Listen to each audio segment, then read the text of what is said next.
Hello, everyone. This is Fieldmaster Victor Neustrurev. Thank you for coming to our today's workshop. Today, we are going to talk of how to play with different pawn structures in the center or just with different centers, because the center can be open and then, well, there are no pawns, and I will tell you which factors play the most mm, uh, the the most significant value in such a case. Okay, well, we are not going to talk about uh, Open Center, but today we are also going to cover, well, some type of the center. Definitely isolated pawn, because it's so common.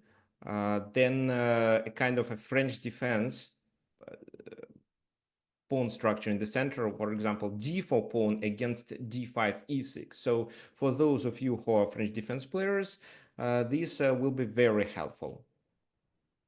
Well, so of course, I cannot cover all typical pawn centers and illustrate how you should play against with such a pawn structure, with such a center in your games, because well, we just don't have enough time. It's likely to be like 10 or 14 hours course to explain all that stuff, and even during these 10 or 14 hours, always there is a room to investigate more and to think about different plans that are working with such a center. Anyway, what you need to remember about the center? Well, first of all, that this is a very important strategic area of the game. So the control over the center allows you to do a lot of things, right? So you can dominate in the game uh, if you have the center. You can prevent enemy maneuvers. You also obtain tactical opportunities, and also if you have pawns advanced in the center, you are likely to promote faster in the end game. There are a lot of things, and we cannot cover. Well, I just don't think it makes sense to list all these advantages that you're gonna have when you have a controller in the center. For example, when the center is open, the role of long reach attacking pieces becomes more important. So your bishops and rooks becomes more uh, dangerous for the enemy position, because they can attack the enemy position from a distance. So they cannot be attacked themselves, but can create some problems. Especially the rooks can invade the 7th rank, and your bishops, especially the bishop on g2, may attack the b7 pawn. I'm going to illustrate it today. And maybe I will share my game that I recently played.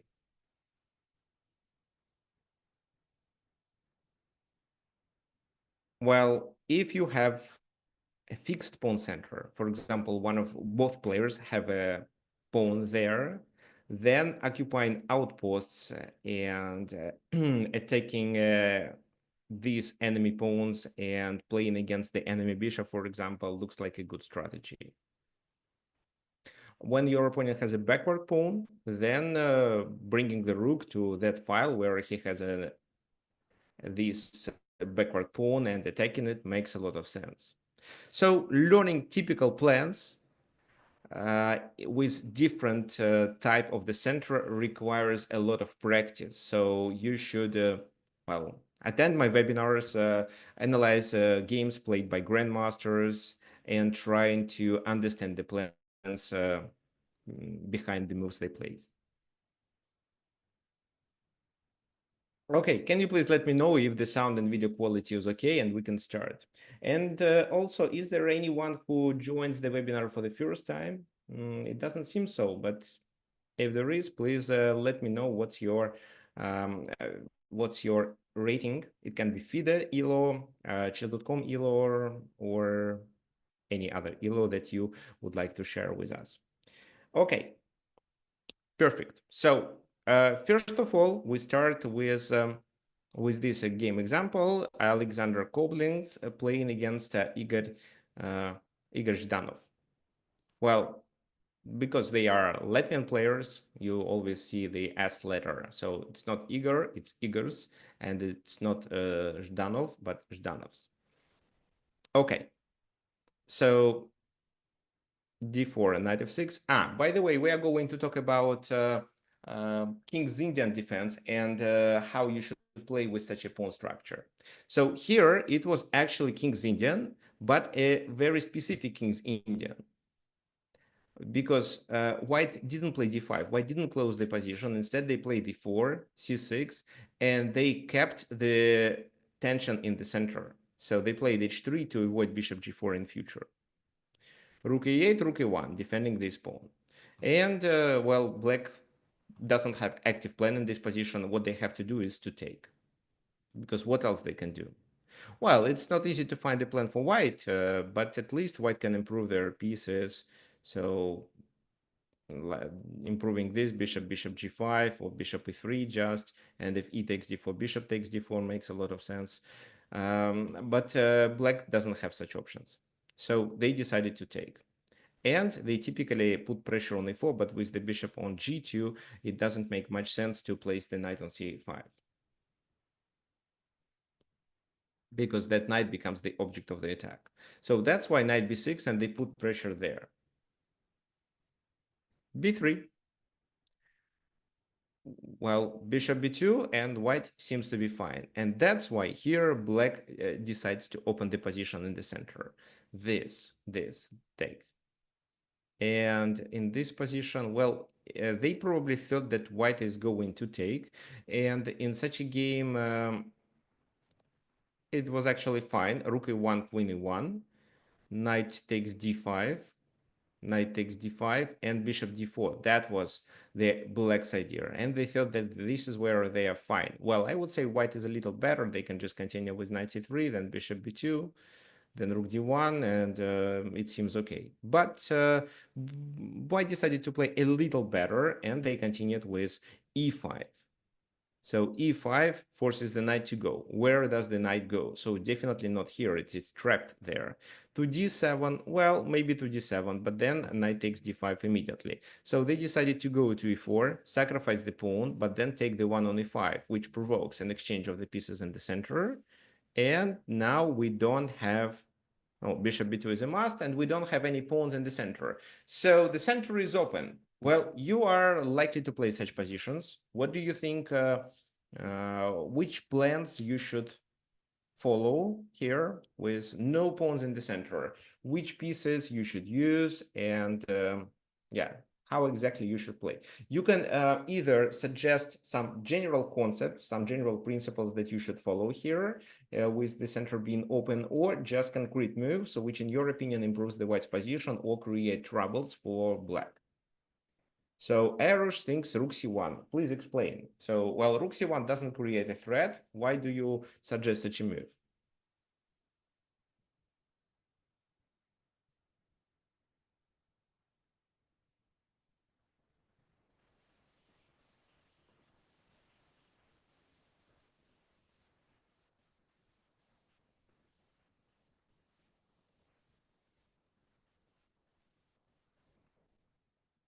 So if anybody else wants to suggest anything, okay, thanks, John. Okay, so Eros thinks the rook should be fine in the open file. Well, I partially agree with it. Bringing the rook to the open file makes a lot of sense. That's absolutely right. But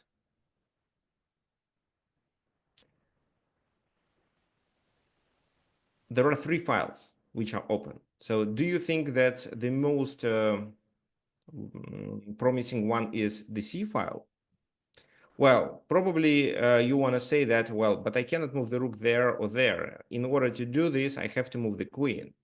That's right. Well, it's actually black to move. So they thought that everything is hanging, and they decided to play bishop g7 back. But why bishop g7 back? Cannot they play anything else? Well, they can, but what white is going to do? So at the moment, white is threatening with queen d2 and then something like rook e1 or rook d1. which makes sense too. So that's why, yeah, queen d2, rook d1 sounds like a good plan. I doubt that it's knight f3. I think it's likely to be something like knight b5 or even some tactics with knight c6 or knight e6. Okay, they played bishop g7. Now what? Queen d2? Can we play better than queen d2?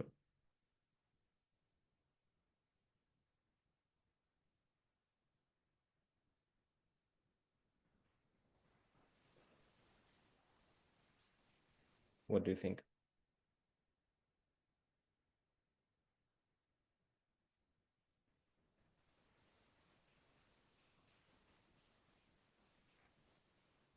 Knight c6 looks interesting. Let's take a look at this move.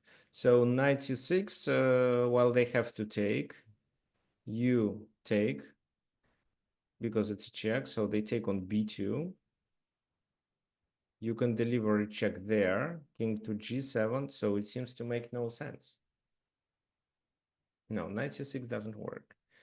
Okay, so what I want you to remember, when the center is open, the most significant role the activity of your pieces play. So white has a huge advantage in this position. Why? Because of their pieces activity and because of inability of these pieces to join the place of action. So activity combined together with development, and they can hardly make a bishop move because every time they blunder on b7. So white played this move. So what's wrong with this?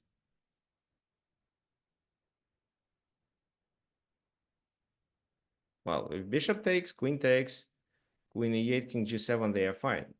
Yes, it's rook d1. So, but they took a piece. They cannot save the bishop. So what they can do is to sacrifice on f2, gaining a pawn.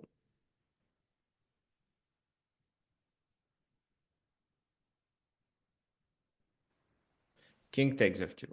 Well, you cannot take with a queen because if so, you lose there. King takes f2. But this dark squared bishop was so important with such a pawn structure. So the next move can be queen to e5. For example, queen f8. What else they can do? Their queen is hanging and they need to cover this. And in this position, well, how to play queen e5? Well, why not? King g1 first. Yeah, king g1 first actually makes a lot of sense. Let's say again, they cannot play this, they blunder. And our plan is to play something like that. So even without a pawn, but with such a bishop on b2, we are completely winning. So taking on d4 doesn't look good. But we are about to play rook d1 and then make a discovered attack with this knight. They played this move to stop knight b5, I think. However, it seems that the best strategy was this, rook b8, trying to defend there and let the bishop to get developed soon. If so, white could continue with a4, so restricting enemy pieces maneuvering. For example, now bishop d7, which is the only available square for the bishop, a5, and the knight cannot go there. It has to go to c8. But before even doing this, we can play rook d1. So queen e8, and this is where they can probably try to save the game, queen d2, let's say. But a5 is still a threat. The knight will be chased away, so rook here, and maybe even bishop d5 to put more pressure on f7 and try to invade the enemy territory with our pieces. And queen f4, attacking f7 and b8 simultaneously, which will definitely work once the knight goes to c8. So even queen rook b8 didn't save the black's position, but they played a6, and that was a kind of a tempo loss. Rook e1. Well, the idea is obvious. So at the moment we are threatening to invade the enemy territory, after which they have to take a block with a bishop, and then with bishop a3 we are likely to win. If not the game, at least the b7 pawn. So that's why queen f8. What would you suggest for white in this position? There are a lot of good moves, but what do you think?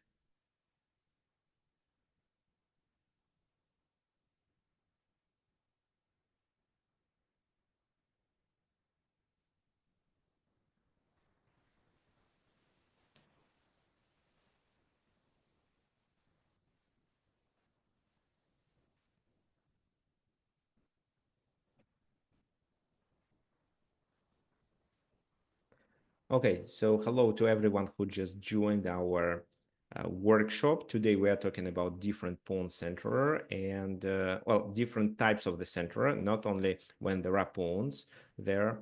Um,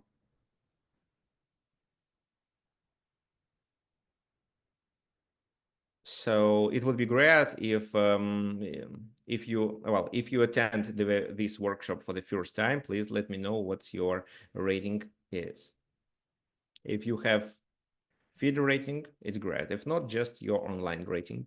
So Erush suggests bishop a3. Okay, so bishop a3. But how bishop a3 works? It seems like a blunder. Queen e8, but what did you achieve with it? Nothing.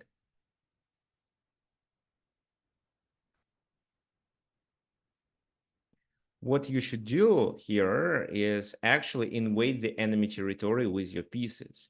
While doing this move looks logical, but it works only in case if they take. And they cannot take, but for example, continue with this, then queen f8, rook f8, you can capture on b7, it makes sense, but then a5 and h3 is hanging. So this is where they can probably save the game.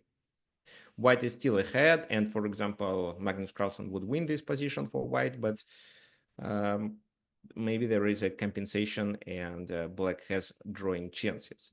But if you play something like that in with the intention to invade the enemy camp, they can get into trouble because it provokes the knight to move. The knight doesn't have many squares. It also attacks b7. And what they can do, so they played this move in order to save, to cover c7 and save the game. Because if not, then just queen c7 and knight d7, and you can do what? Take on b7 and win material? Probably. Queen d8. Mm, queen d6. Okay, John thinks that queen d6 works well. Well, queen d6, you have to calculate this.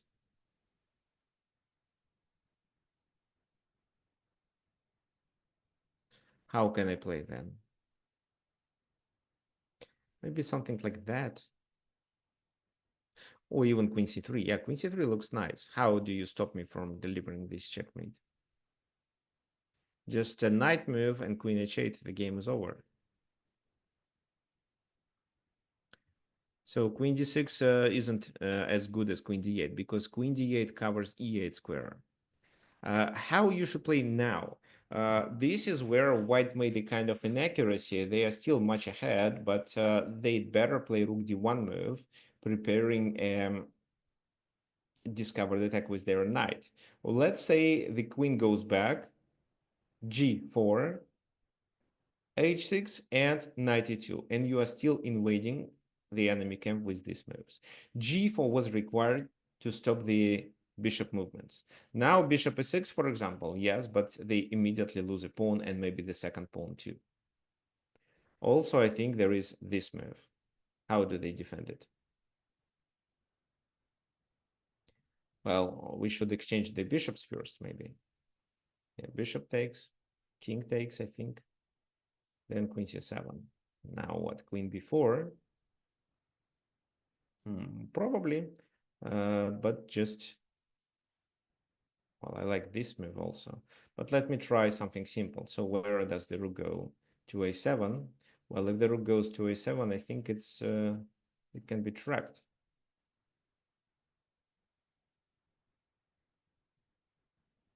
It can be trapped with this move. And if knight c8, which in my opinion is the only way to save the rook, so I cannot take it because it's pinned, then queen e5 check. Then they can take and invade the enemy territory. So king h7 seems to be the best. I don't really need to take. Let me invade the enemy territory right away. So it is a disaster. Okay, fine. So something like that. Rook d1 was the best, but they played queen c5. It does make sense too, but is not as good as rook d1. What now?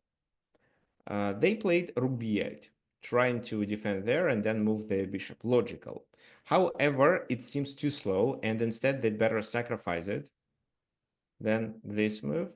And maybe here, without a pawn, they have better chances to save the game.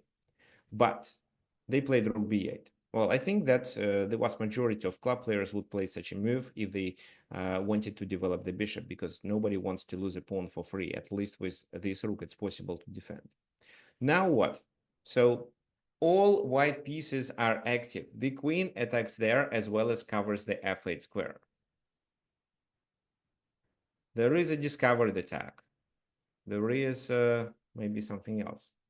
Okay, so let me quickly answer this question. What about knight d7? I think it's a bad move, actually. Let me play this. How do you unpin? And if you don't, I play this.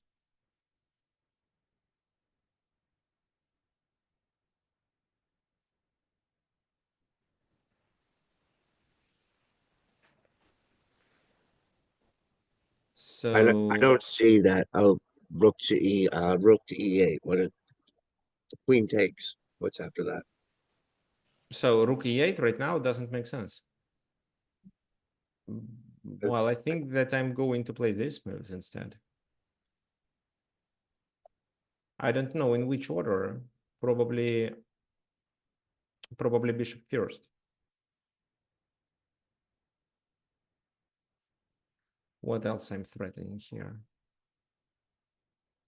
No, just this. So I think bishop d5 and rook e7 is just a full domination, because where you can, how can you get these pieces into the game? You can, of course, play queen f6, but in such a case, this, and now what? Blocking with the knight makes sense, right? Because if you block with the bishop, it is just rook takes. Actually, it rook takes in both cases.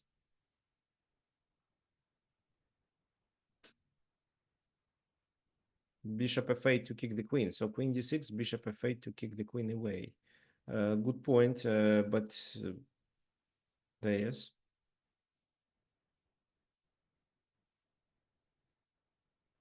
So you did kick the queen away, but now I'm threatening with this move, knight e6.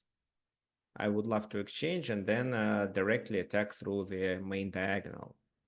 So queen d4, let's say. I think it's a losing position. So queen c5 was played, rook b8 was instead, and now I want you to find the best way.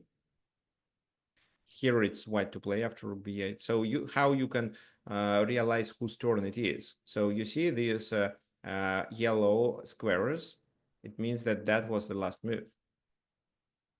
So if black just moved, then it's white to move.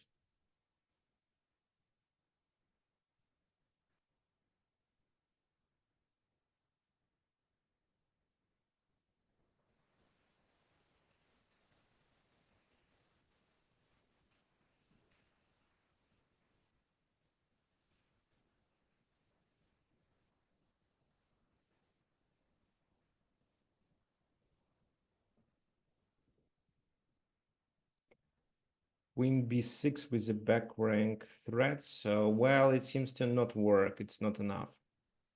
This and then this move.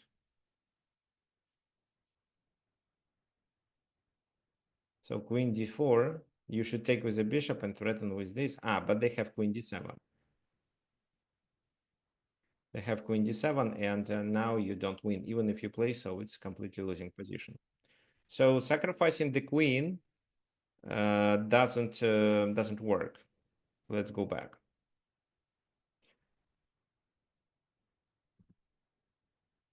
So what would you suggest? There is a very nice combination.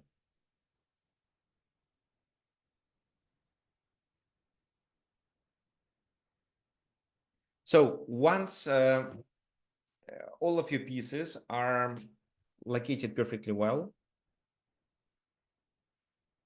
it's time to initiate a tactical strike, especially if there are drawbacks in the enemy position.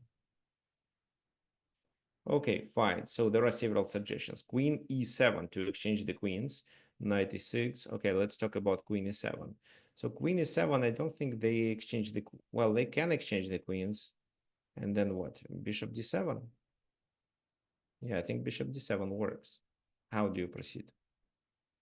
The second is rook e7. Rook e7 is nice, but bishop f8 and you're in trouble. Knight e6.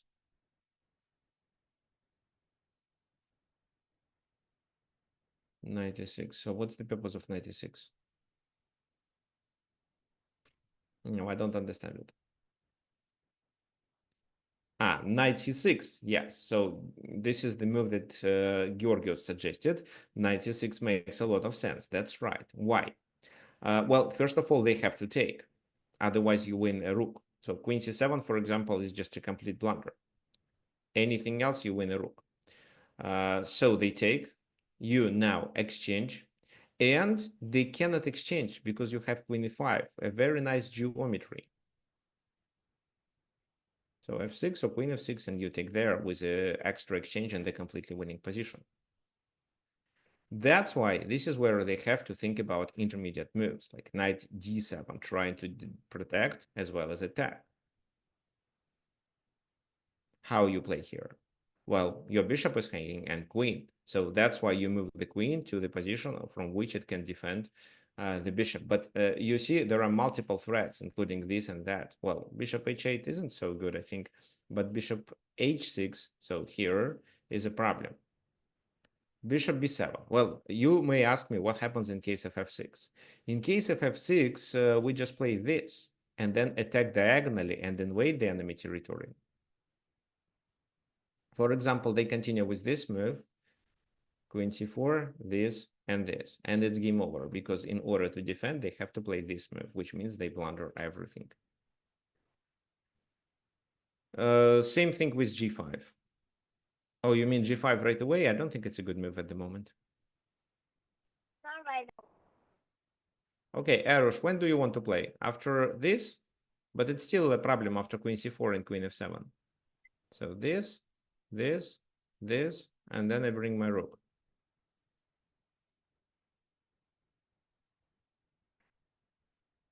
Okay, so bishop b7 was played in the game, but it's already over. Bishop h6, threatening mate. They have to bring a queen, or well, if they bring this knight, it's bishop g5, king g7, and does rook e8 work? Yeah, it seems so. Rook e8.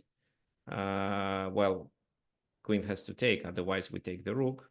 And then queen f6, king g8, and bishop h6. They cannot defend this. They can deliver a check, but it's just a temporary check. So that's why queen f6 offering a trade. Well, even if you accept this trade, you are still winning because of a bishop pair and the better pawn structure. But you shouldn't, because the enemy king is in a danger. You can try to take advantage of its weakness and create threats. So queen e3. They played knight f8 in order to defend, because you are going to play this move, which is a disaster. It's checkmate. I don't see what can help.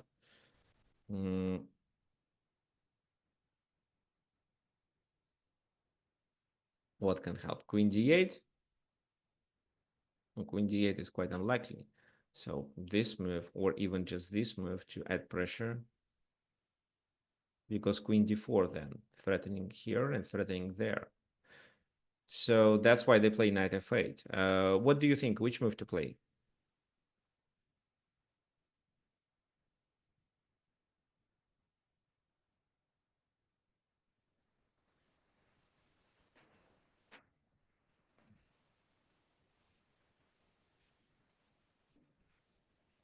Queen e5 to exchange queens, but you are dominating in this position, and mainly because of your threats to the enemy king, and you cannot threaten the king with no queens.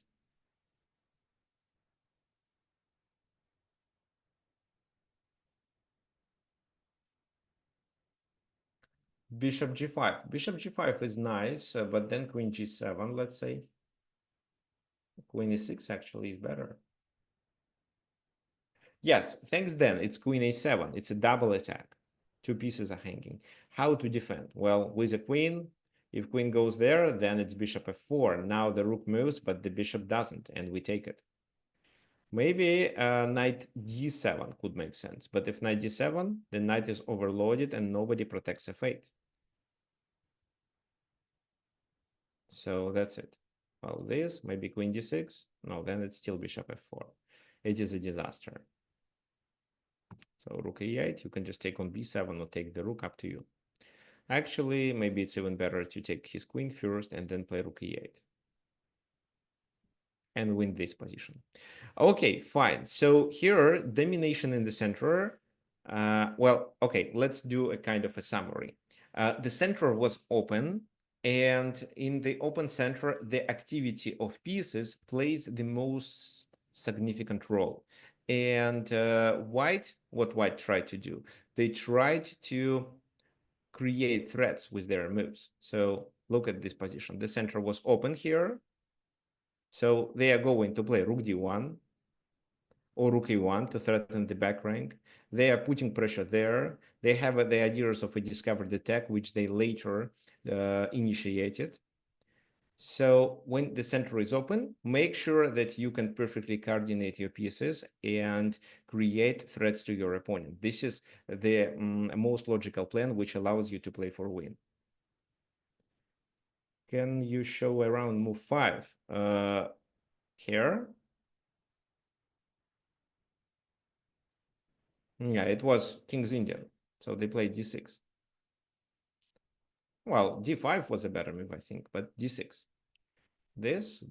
Well, the position is still completely fine here.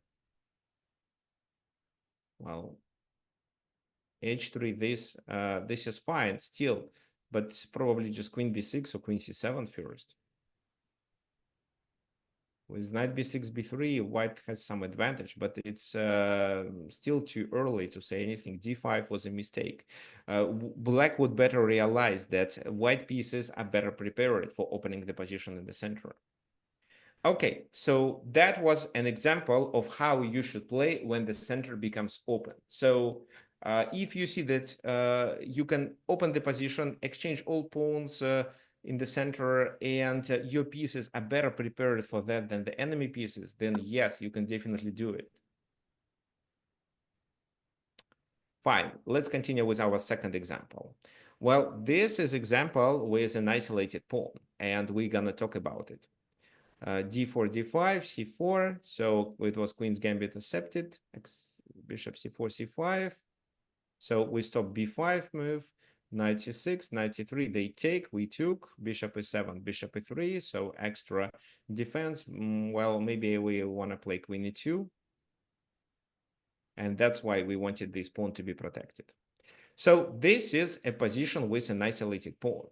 Who can tell me what plans are most common for white with such type of the position and which plans are more common for black?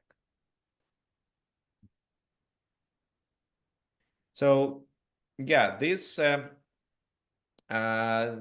black player was Ilya Abramovich Khan, a person who Khan Sicilian variation was named after.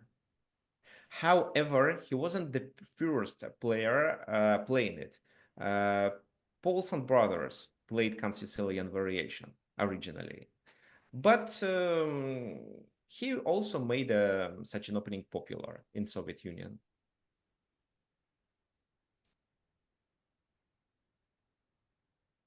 However, that line that nowadays is called Sicilian and what I play with black pieces nowadays, well, was called Paulson variation in Soviet Union and later in Russia. However, uh, well, in the other countries, especially English-speaking countries, this variation was called Khan variation, named after Soviet chess player Ilya Khan, which is a bit of weird. Why do not Soviet people call it after the name of Soviet master?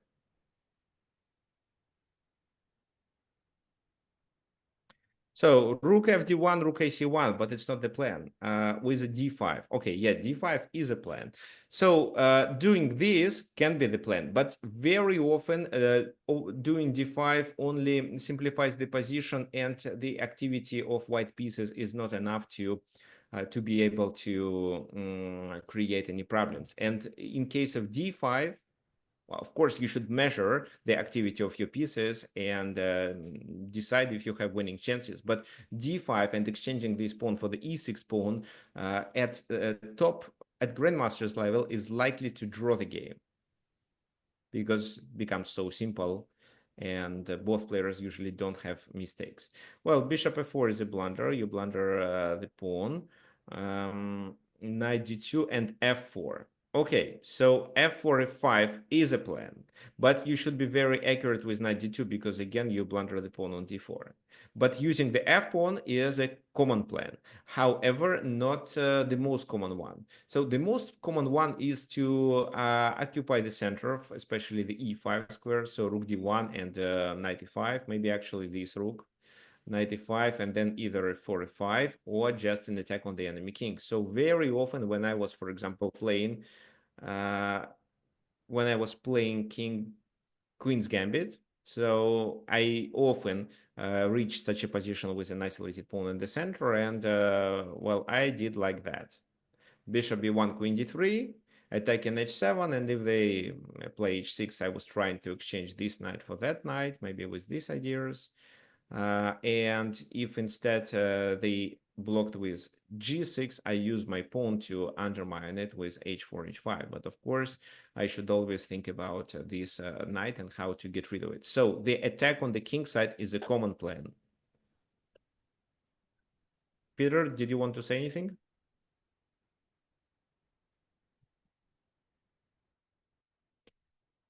Okay, fine. So the d5 is a common plan. The f pawn move march is also a common plan, and the activity through the c file. Well, maybe you can invade c7 and take advantage of the enemy queen side weaknesses. So four common plans to play with isolated pawn. How to play against isolated pawn? Well, there is only one, but at the same time, strong and logical plan, which usually guarantees a successful result. That's why it's better to not have an isolated pawn and play against it rather than have it. Yes, it's blockade and exchanging pieces, and then attacking this pawn with major pieces. So you blockade with knight b4, knight d5, then you try to exchange minor pieces, not exchanging the pawn structure, and then you are trying to add more pressure and finally undermine this pawn to take it. So what you ideally should reach, let me set up this position for you. So let's say I just exchange all minor pieces. Why do you want to exchange pieces, minor pieces, when Let you me attack? explain. Let me explain. So then I blockade and do something like that, and you can defend maybe like that. Let me also uh, create escape squares for both. And so let's say black to play. If so, black would do e5. So blockade with minor pieces, there are only major pieces, and this idea makes a lot of sense. And this rook should be on d5, not on d6, because then we should consider d5 move. Now there is no such a possibility, and we are about to take on d4 and get extra pawn. So with a pawn, with a rook, depends on the concrete position. So d takes d5 is a blunder. Of course.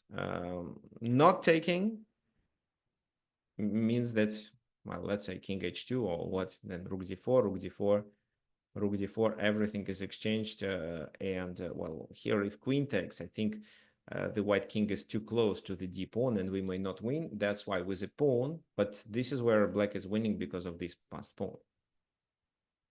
So this is what black should try to achieve. Of course, because of minor pieces, they achieve it quite rare, but at least you understand what you should be doing. Try to simplify by exchanging minor pieces and attack the d4 with major pieces.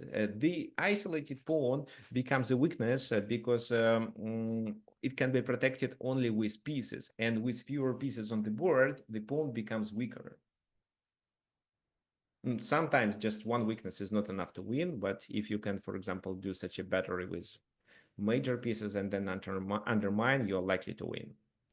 Okay, let me delete this chapter and we will continue with our original plan. So, no, that's not the end. I also wanted to share something with you. So we are talking about isolated pawns.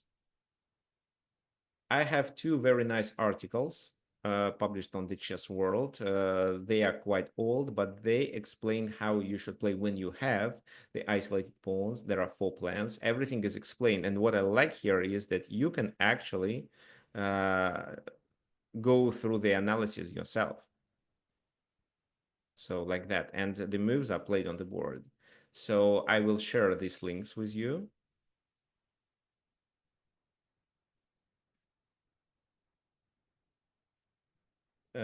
So my recommendation is definitely to read it. And there are also plans of how to play against isolated plot. But so 3 strategies, however, they all, are based on the ability to blockade the pawn. Okay, so this is the second link.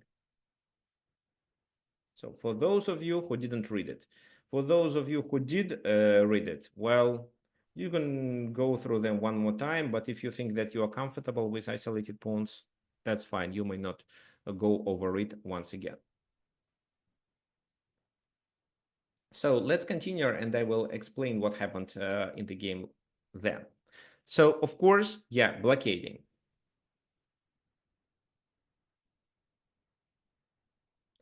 Yeah, thanks, Alan. I agree with you. It's always good to review. So night before was played. However, if I remember, Zamfir suggested, no, Zamfir meant this plan. That's exactly what black should be doing, initiating a blockade. But knight e5, knight bd5, rook fd1. Well, here you may say that we can capture there, but first of all, they can capture with a pawn and reinforce their center, and you have to evaluate it. Maybe this time it's okay for black, but if they capture with a queen, then, for example, knight d5 and queen f3, you cannot hold this blockade. Yeah, exactly. So improving the pawn structure by capturing with a pawn on c3 or with a pawn on a3 is a small victory for white, exactly. Usually a lot depends on the position, of course. So here, for example, I would capture with a queen because I see that they cannot, their pieces are not active enough to hold the blockade. If so, I will play queen f3, and well, if you take, I'm fine. If you don't, then I take on d5 myself. So if you go there, then I can play d5 and look at my pieces. They are active, so the queen is likely to be in a danger, and it's likely to be a approximately similar scenario to what I demonstrated in the previous game. Queen a5.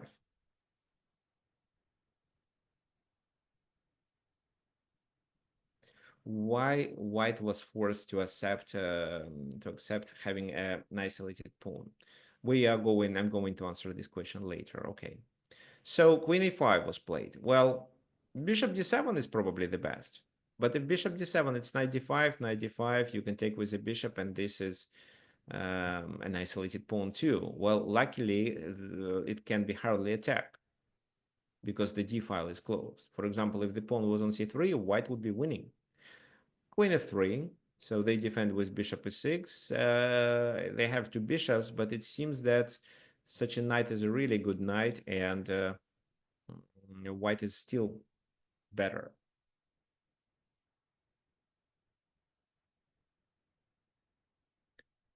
So queen a5 to add pressure there. Bishop d2, threatening with a discovered attack. That's why bishop b4. Queen still goes to f3, protecting there. And they played rook d8. So what would you suggest in this position? It seems that black developed some activity, but look at the king side. They move their pieces away.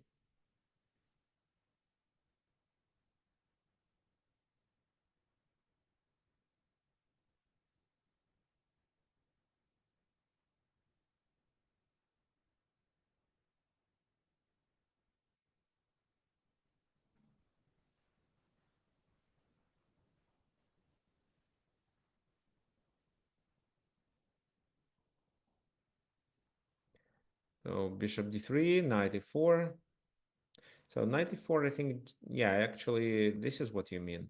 But if I take one e4, does this move work so well? I doubt.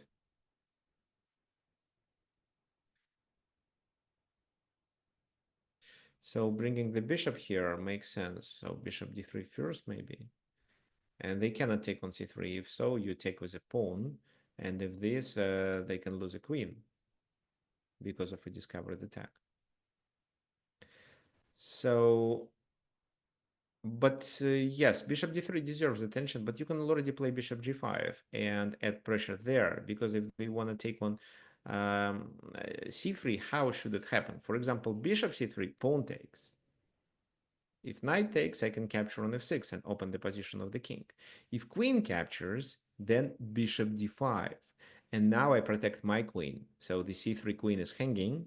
If they exchange, I take with my bishop and gain a piece. If knight d5, then you have your rook hanging. So taking on c3 with the bishop doesn't make sense. Taking with the knight does make some sense, but bishop f6, opening the position. And in case of knight d1, well, I think I can take there and then take on f7 and then take on d1, and I'm completely winning then. But even bishop g7, it should be fine. Like that, how to defend?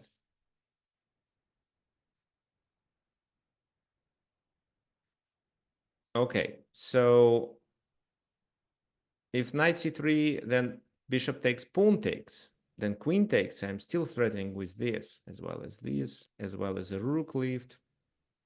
So it is a disaster. So that's why what they have to do is to bring the rook back, defend there. What would you continue for white?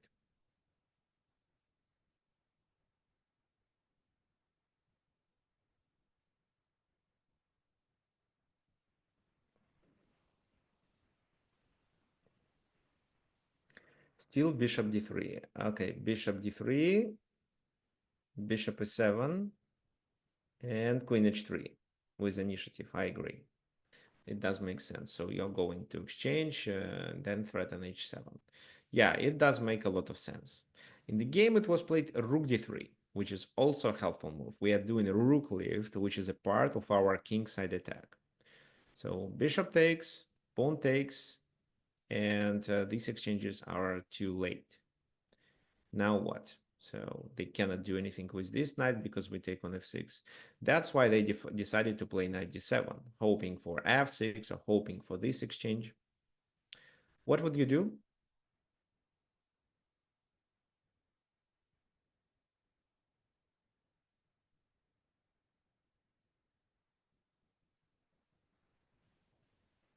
Queen h5.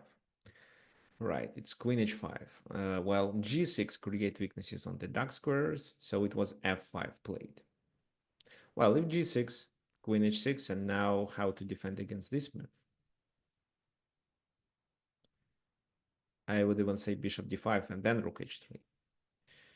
Okay, so that's why they played f5, but still rook h3. However, this time they can play knight f6 successfully and gain a tempo because the queen is under attack. Take, knight takes, and it seems that they defending the position, but just this move and white wins a pawn. Queen b6. How to reach the h7 pawn in this position? What do you think? So you can move the queen to avoid these problems, but I don't think you should care about it. Rook b1. Well, yes, but what's the purpose of this move? So let's say they play queen c7. Or queen d6. Yeah, rook b1, they play queen d6. How did this move help you? Yeah, so it's knight g4 instead. Thanks, Peter. It's knight g4. How does knight g4 works?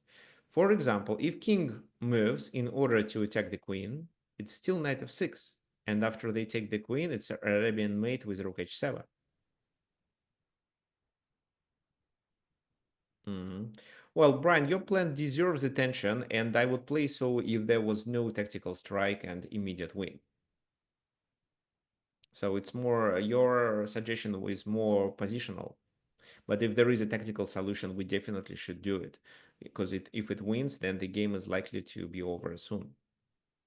So knight g4, they cannot take because of, yeah, they cannot take because of what? Queen h7, king f7, queen h5, queen g4, should be winning.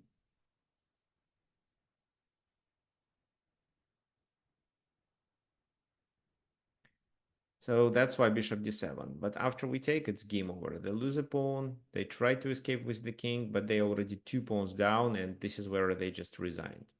So king f7, well, I would play maybe this move, then they would defend like that, but it's still losing. I think I would just play d5 to open the... Oh, d5, I blunder here.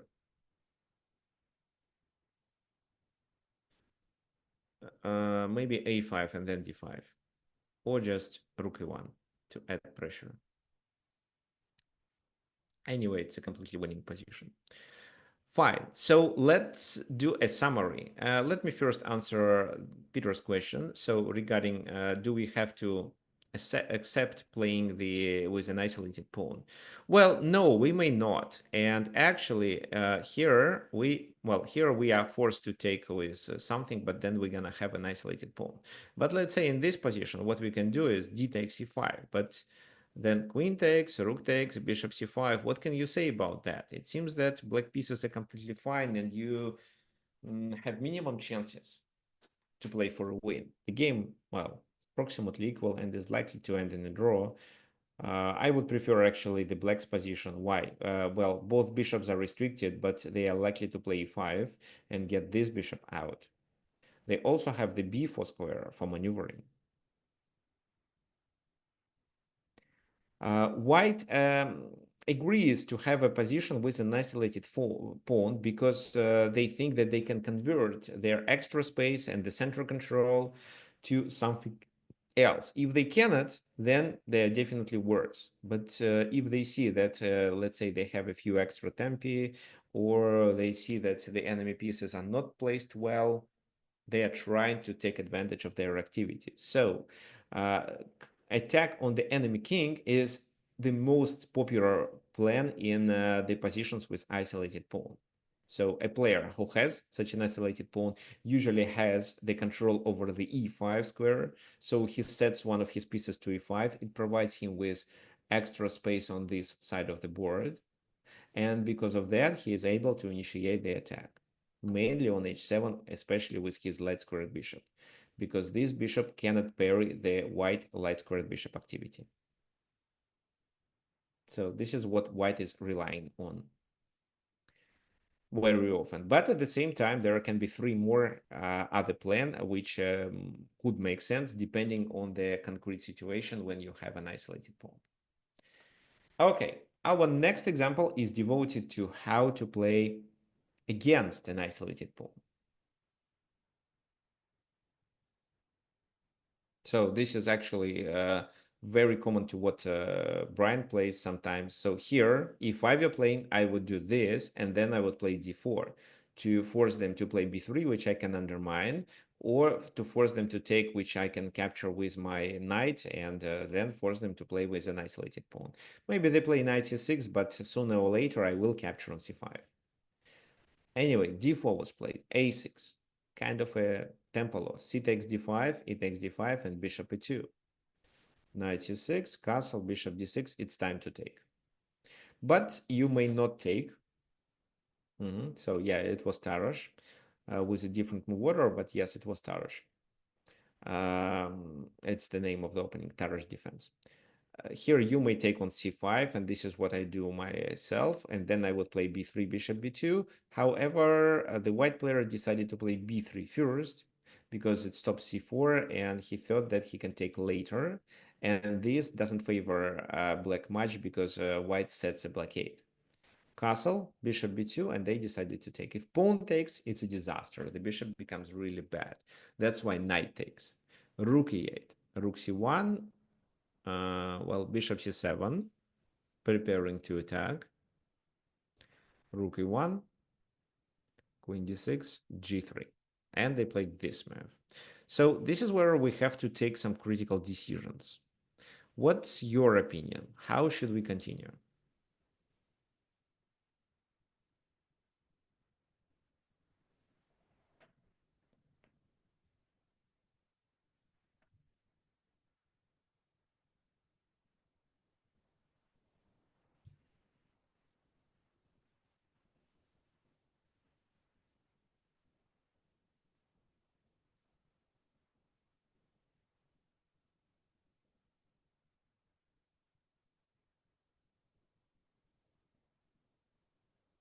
So I'm waiting for your suggestion, guys.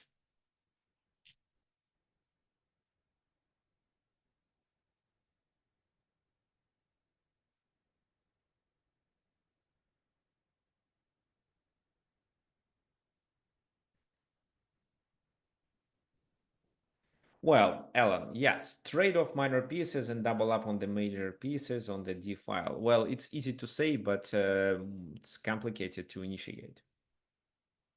Okay, John suggests knight a5, bishop f3, and take on c6. Good point, John. Rewrote the knight a4, then knight c5. So, okay, guys, I see you like this idea of knight bringing to c5. But if you play so, they can play knight a4 and stop it. So probably you need combine it with bishop f3, and maybe even start with bishop f3. Okay, it does make sense. However, here, white decided first to capture. Why so? If you play bishop f3 to stop knight e4, I think they capture. And if you decide to take with the queen, it's bishop b6, some activity, the queen goes somewhere, and d4 is not playable actually. No, it would be fine. If you start with bishop f3, I still think it's a good move. Yeah, I think this is a good move. It's the second best move. The best move is to take on c6 right away. This is how you convert this. And if previously I told you that this is a small victory for a player who had an isolated pawn, this time it's completely not, and mainly because of the c5 square. So bishop f3, knight a4, knight c5, and it's almost impossible to get rid of this blockade. However, you may say that they can play c5. Yes, they can. So bishop f5 was played, queen d4, and c5 was played with a tempo. Looks good, right? So we gain a tempo, we have pawns. But first of all, let's talk about such a pawn structure. First of all, c6... Huh? Did anybody want to add anything? Okay, fine. So first of all, such a pawn structure, c6 d5 or c3 d4, is called a pawn pair. c3 plus d4 usually. So some people call it isolated pawn couple, pawn pair, I would say. Okay. And if this pawn goes there to c5, then these are hanging pawns. What is the main advantage of hanging pawns? Who knows?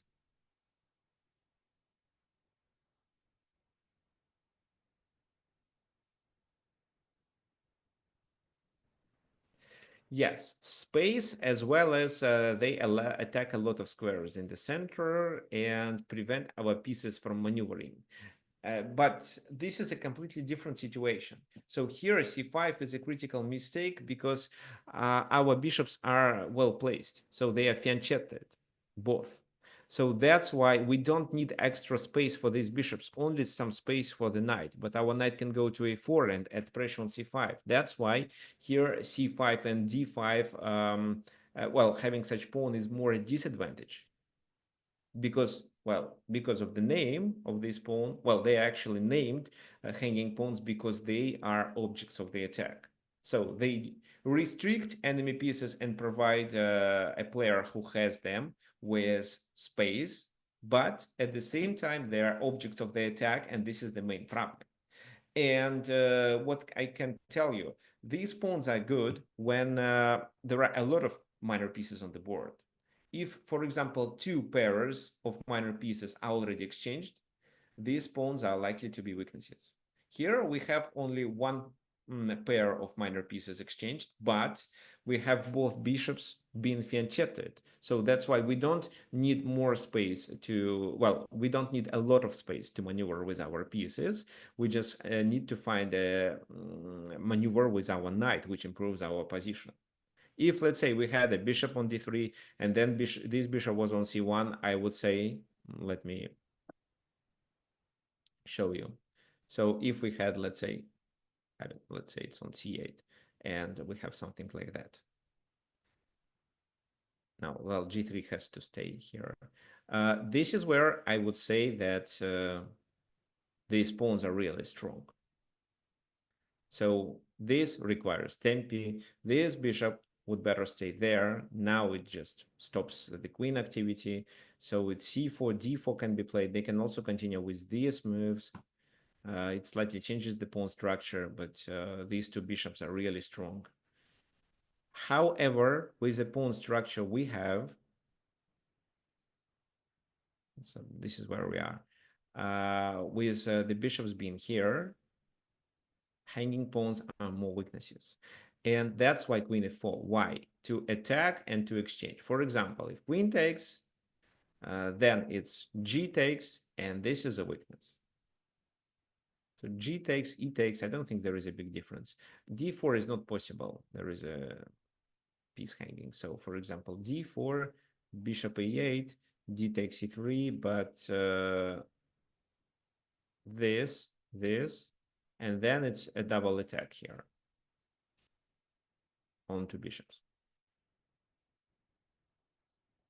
So queen d7 because of that. The queen is still under attack, but we offer another trade. And in case of that trade, we are improving our knight and winning the pawn on c5.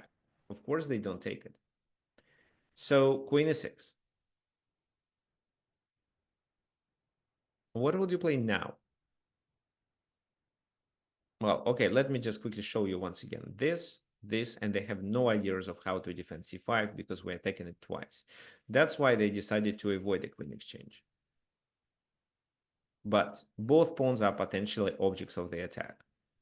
You are attacking d5 two times, he's defending two times, c5 is not protected and not attacked at the moment, but can be.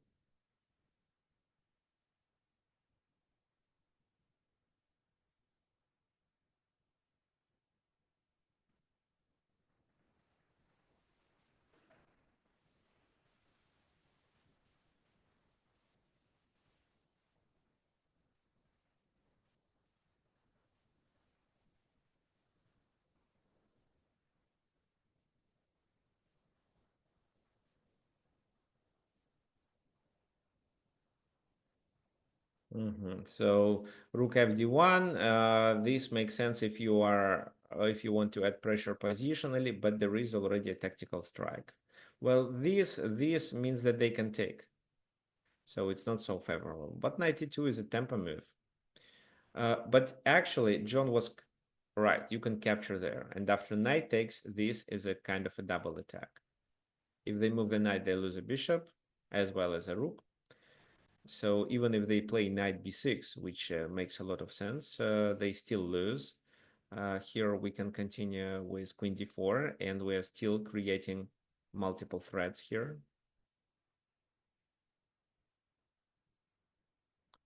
So rook c5, what else they can do? They played rook ed8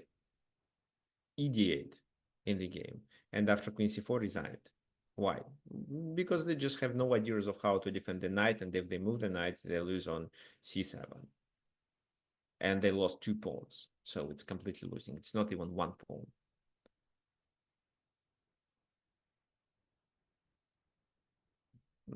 Maybe this rook is better. Then please bishop d5, rook d5, and rook c7. So these are also targets, but you already two pawns up. So both pawns were hanging, and because of the white pieces activity, this and because of the position of the bishops, this extra space that these pawns were offering for black didn't really value. So, and we are able to attack these pawns and win them. So what you should remember regarding this: when your opponent has hanging pawns, try to attack them, and exchanging minor pieces will favor you because in such a case your pieces won't need more space to maneuver. With your bishops fianchetted, yes, it still favors you because your bishops are too far from the potential attack and they do not interpose other pieces attack. And if you are a player who has hanging pawns, you should keep more pieces on the board and try to restrict enemy pieces maneuvering. So b4, e4, yeah, it does make sense. But, well, it allows them to advance the pawns further. Instead, I would first suggest you just to keep pressure on these pawns. And so first you create one threat on one pawn, second you attack the other pawn. So doing such a plan is likely to provoke your opponent to make a mistake. Ideally, yes, you want one of these pawns to get advanced, and then you can fully take advantage of its weakness. Fine. Okay, so we have two more games to work on. This is a French type of the pawn structure.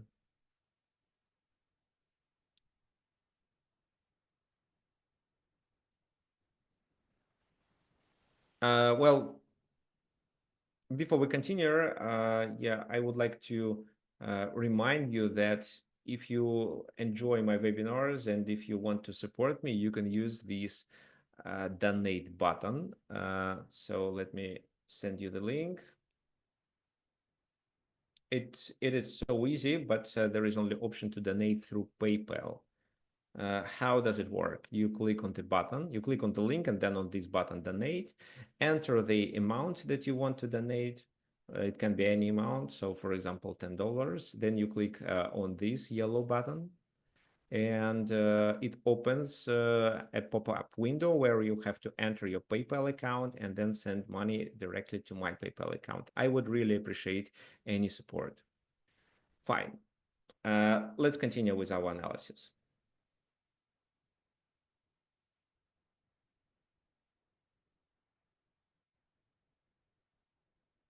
So a French pawn structure, it seems that this bishop is restricted and this pawn is a backward pawn, and because of that, black should be worse. But it's not.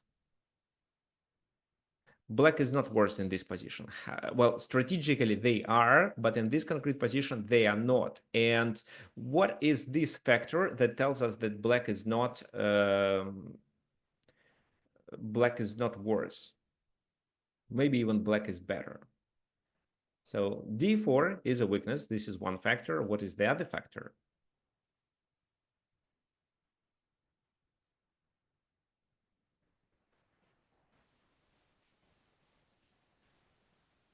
So king safety doesn't matter really much because this is the end game. So stranded king. Well, I don't think this is an important factor. The king went to d2 because there was exchange on d2 before that in the game.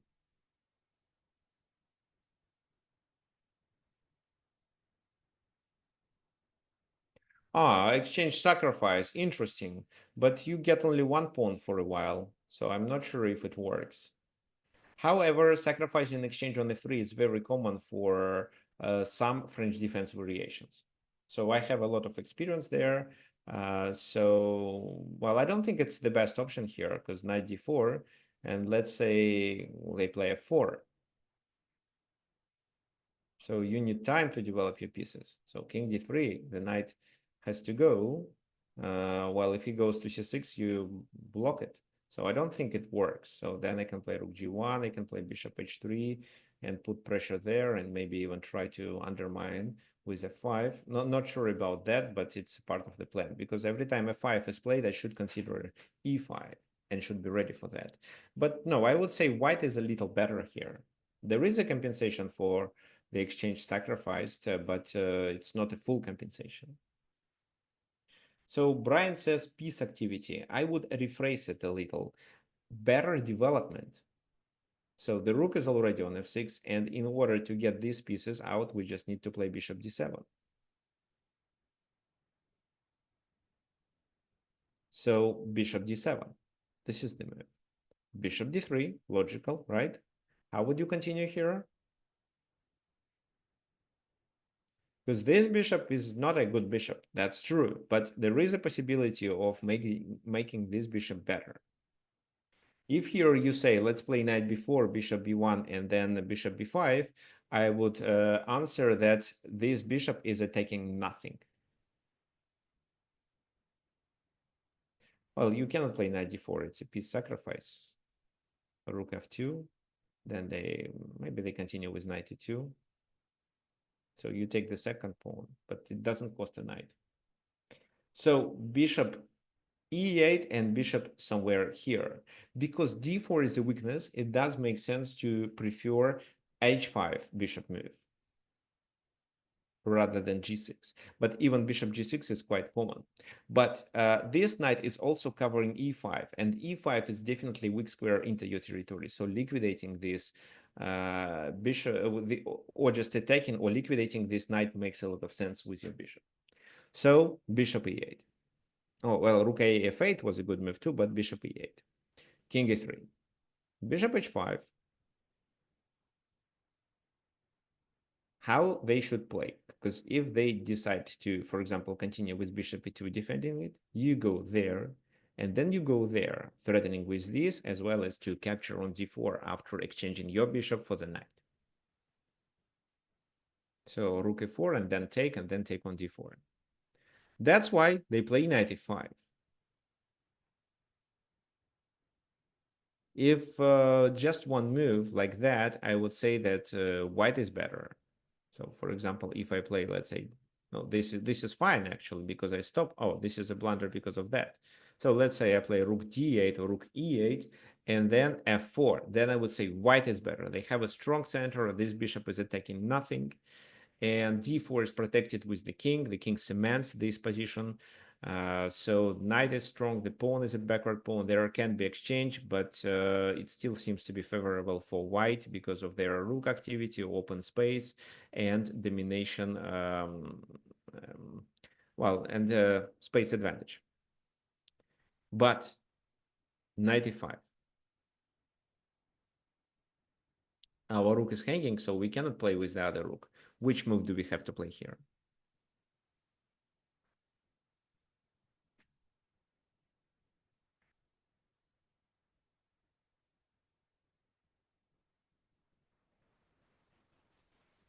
Rook f7. No, well, rook f7, but if we do rook f7, cannot they play f4 move? And if you try to undermine it somehow, g3. What do you think about that? So that's why here you have to find d4 and take advantage of the king's position. How does it work? So the king has to move. He can accept or he may not accept this sacrifice, but he loses on f2. And this activates the black's rook activity. So two pawns are hanging.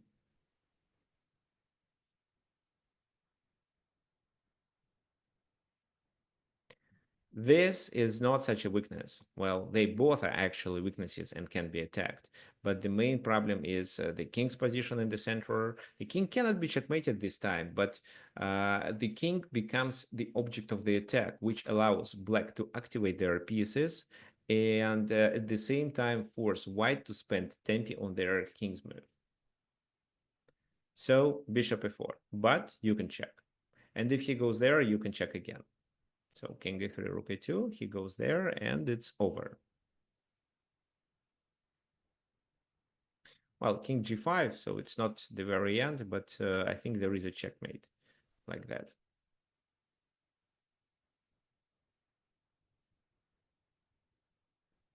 So they move further, king c5. Rook takes b2. So protecting there and restricting the king. So how to play? Well, they have to exchange rooks. But even if not, it was already winning. Rook c8, then king goes to d4, or king goes to d6. So let's say the king goes to d4, it's rook d2, king goes to e3, and just rook e2. And then we either play rook c4 or chase him away from the bishop and take the bishop. So in the game, it was king d6, but after rook d2, he had to resign. Why? Because after this move, which is the only move, it's over. Well, it's not the only move. He can block with a bishop, which is a blunder, or he can take this pawn, which is a blunder too, because this king is checkmated, this time with this order. So king e7, rook d7. If bishop f5, then rook e8 is made. So Look at this original position again. So it's very common when black has a bishop here and they try to exchange their e pawn for the d pawn and then leave themselves with an isolated but a passed pawn. But this time we don't have dark square bishops. They were exchanged on d2, which provoked the king move. So here, activating the bishop through h5, because we don't have an opportunity of playing e5 right away, bringing the rook there and adding pressure through the f file made a lot of sense. And as a result of this activity, there was a tactical combination. Of course, you shouldn't miss it, but because if you let him to support the enemy knight with an f pawn, then your position is worse. So because of that pressure and because of weakness on d4 and the king's position, you were able to outplay white with such a pawn structure. So remember, when you have such a pawn structure, the so-called French type of the pawn structure, you have to activate your bishop or you have to play e5. If e5 is impossible, then activate your bishop. Fine. And our last example. But I think this example is helpful for many, many players because I know that many of you play King's Indian. Who plays King's Indian? I know Brian plays it. Who else?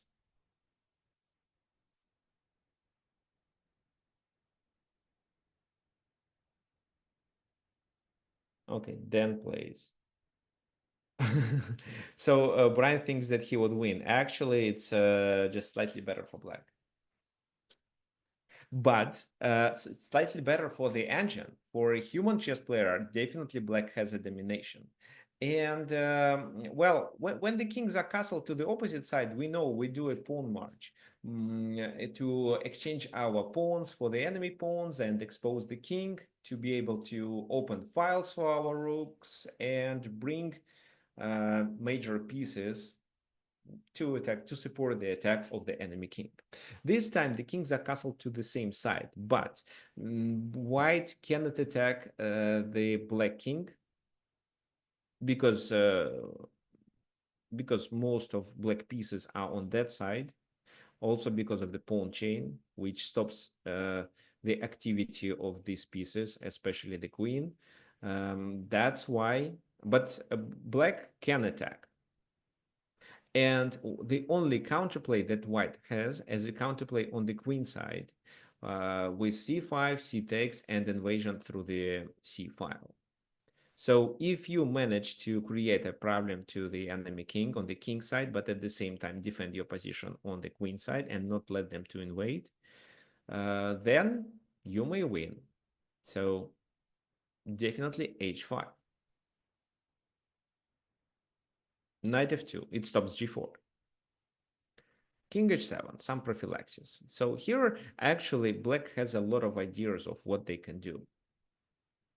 There are a lot of plans, and they decide to first move the king there to be able to vacate this square for the knight and support the g4 square with one more piece. But white already plays c5, knight e g8, rook c1. They are preparing to open the position on that file. How would you continue here?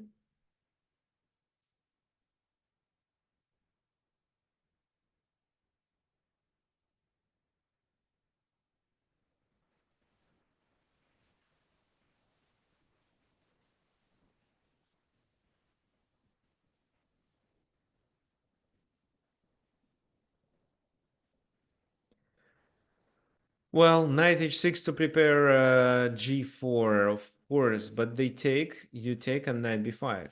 And now they are about to invade c7 with their rook. Well, actually, queen c2 and queen c7. So your g4 can be slower. But it still makes sense. So g4, let's say h takes, h takes. So queen c2 means already g3 can be played. So probably f. Oh, well, maybe this move. And after knight takes, then rook c7 or queen c2. Yeah, so g4 is knight h6 and g4 is still promising. I think black played better. They played bishop f8. This bishop, when the pawn is on a5 and the pawn structure is totally blocked, is really bad bishop, and black can hardly find how to use it. That's why this bishop mainly does a defensive function. It defends on d6. Now, knight b5, knight h6, and after c takes d6, we can take with a bishop. We can take with a pawn, but then the bishop is still bad and is doing only one function. If we take with a bishop, we are more than happy to exchange them. And we also protect c7. Queen c2, so we need more pieces to defend. That's why knight e8. I also think that it was quite possible to continue with rook g7, and this is a move that I would play here, because I think that this knight is supporting g4, so I may need it here. But black decided that with knight e8, because the queen moved, they don't need so many defenders of the g4. Well, rook g7, this is not theory, but this is a very common idea. Usually the rook goes through from f8 to f7 to protect, and also vacates the f8 square for the bishop. This time the rook somehow got to g6 earlier in the game. So that's why here you may choose either these or these. Both moves are fine. So queen d1, rook g7. So finally it was played. Doing something like that and trying to open the position on that side of the board was a better plan, but they played bishop c3, trying to add more pressure on e5. What would you do?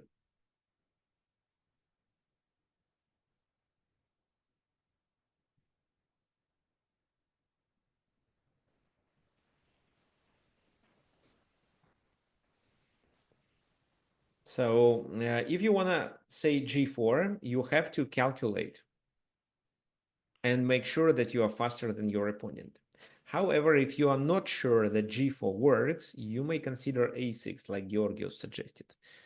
What does a6 do? a6 chases this knight away. So knight goes to a3, and now you can play b5, and it stops any activity on the queen side, at least for several moves more, maybe for 3 or 4 moves more, which means that you have time for your g4. So they have to play something like that, undermine, but you already played g4. So that's why they played this, adding pressure on e5. But queen e7. How else they can play to attack? Bringing the queen to a1. For such a purpose, they need to play rook c2. But knight f6. Queen a1, knight f7. So these pieces do a defensive function, while this knight, bishop, pawns, and rook are ready to attack. This is not this knight is not doing anything, so they decide to play knight b1. Rook goes to g6. Well, I think it's already time for g4. I don't think that rook g6 is a helpful move here, but why not?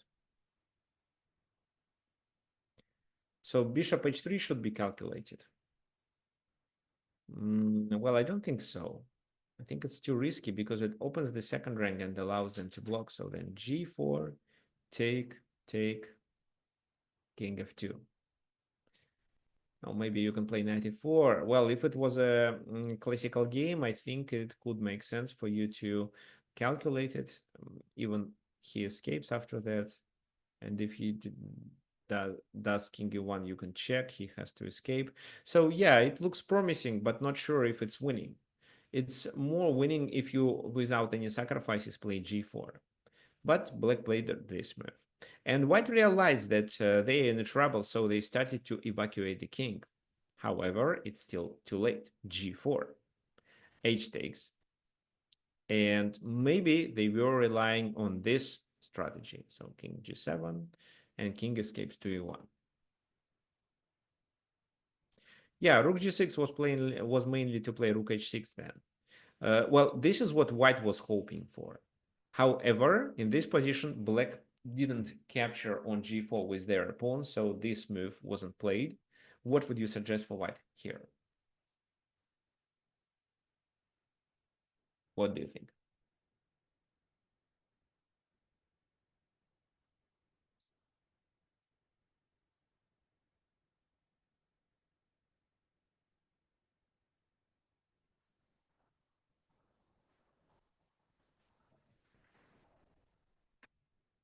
Yeah, so knight g4 with the idea of bringing the queen to h4. So you are correct. Sacrificing the knight, you go there if he doesn't take, and this is a disaster, so they have to take. And then queen doesn't allow the king to escape. So here, checkmate. That's why here. But h takes g4, and you are threatening with these moves. What do you think white should do in this position to not lose the game? To not get checkmated. They are likely to lose the game anyway, but to not get checkmated at the moment.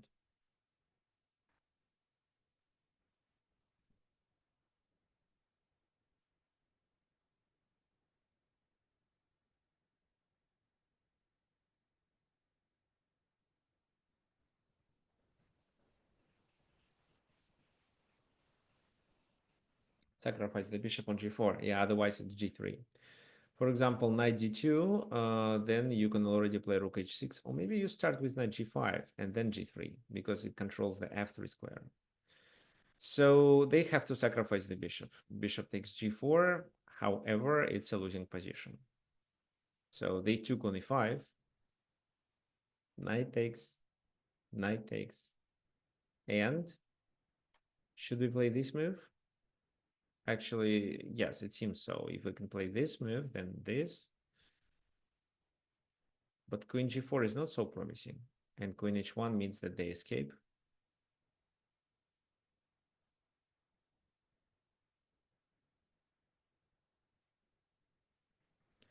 So how should we continue here?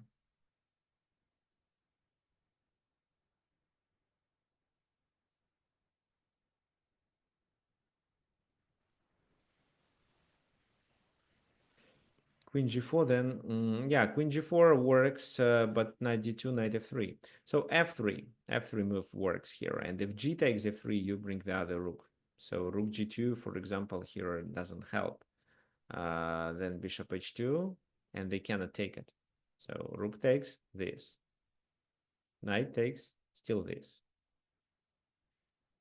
So king moves, bishop g3, king g1, and then you checkmate. So, but f3 can be played here even because it pins this knight. For example, knight g6, f2, rook takes f2, and you checkmate like that.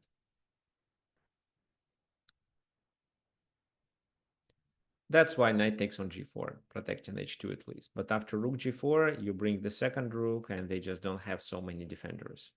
Their pieces are too far, and the queen attacks the main diagonal, but this diagonal is completely useless. So they play d5 to stop the bishop.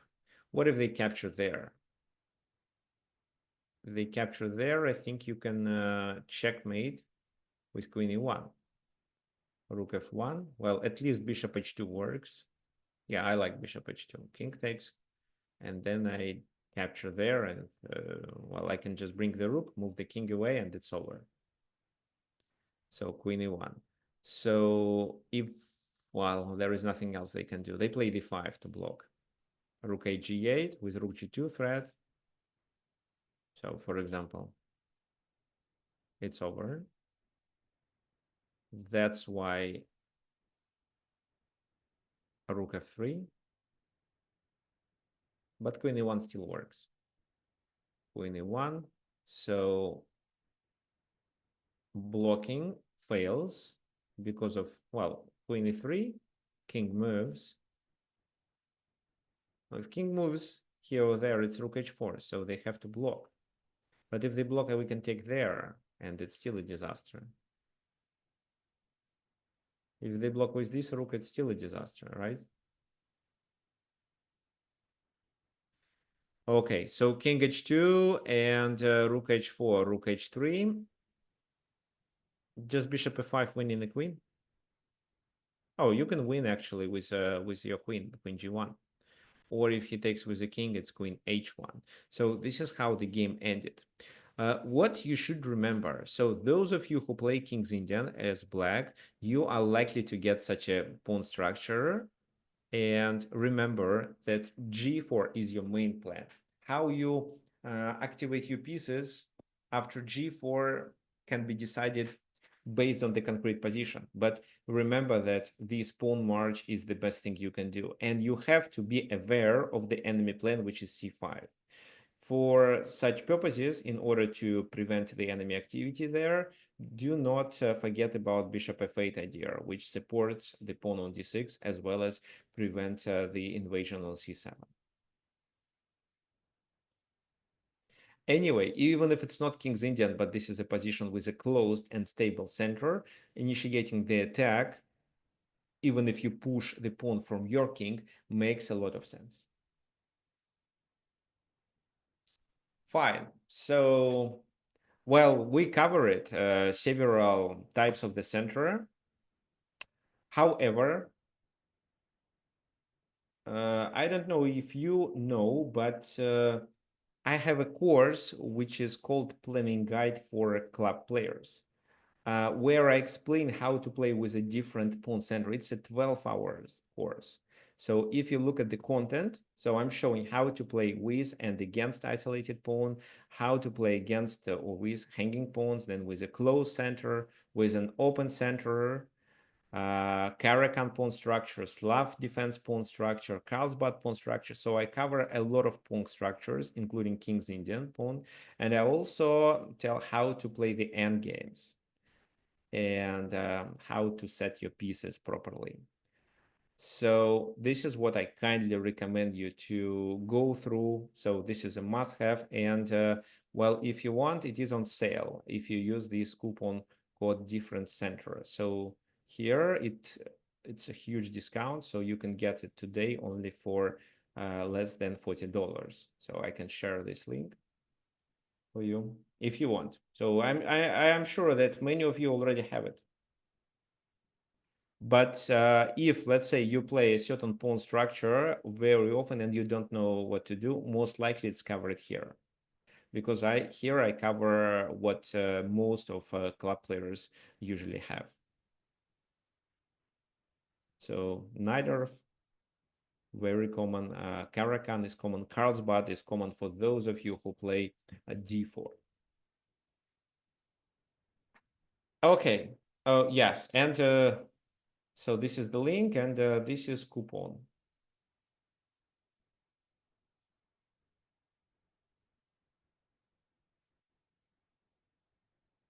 Do you have any questions?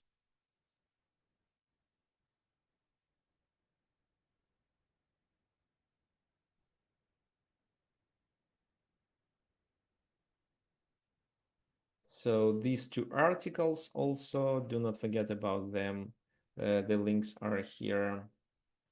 Well, okay, perfect. So I will announce a new webinar on Wednesday. I don't know yet which topic I'm going to cover, but you have any suggestions, you're welcome to message me at tricksofchess@gmail.com.